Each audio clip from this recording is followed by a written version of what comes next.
What's something horrible you've witnessed as a child but did not completely understand how horrible it really was? When I was in the first grade there was this schoolmate named Mikey. He was a well-mannered kid who was always dressed to the nines. One day he got in trouble for something small in class. Maybe talking when he wasn't supposed to.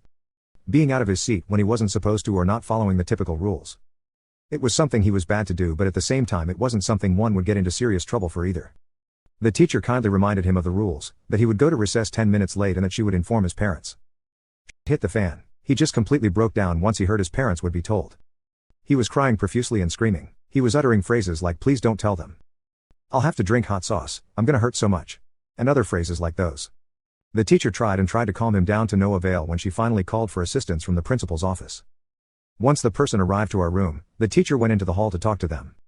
While she was out of the room, Mikey carried on with what us other first graders thought was a regular temper tantrum. I mean, we all had those. About 20 seconds or so after the teacher went into the hall, he calmed down a bit.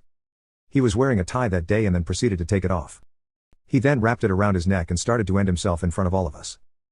He was doing a good job too, as he was turning red and sweating pretty heavily too. As first graders, we all sat back and were like, wow, he's changing colors. We were surprised but not shocked by the actions taking place in front of us. We didn't go get the teacher from the hall because about a week earlier she was talking to somebody in the hall and we were bothering her with less important questions like, can we sharpen our pencils? Or can we color? She specifically told us not to interrupt her when she was talking to others because it was rude. So when this started happening we didn't, but I remember one or two students saying we should, but the majority reminding them of the no interrupting rule. Anyway, she runs into the room and is freaked out by what she sees. She yells at us and asks why nobody came to her and told her about this, and we reminded her, in unison, that we were not supposed to interrupt when she was talking to others.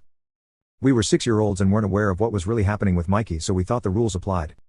I mean, he had just got in trouble for not obeying and this was happening and we didn't want to get in trouble. The teacher and the person that came to talk to her rushed him to the principal's office and we never heard from him again.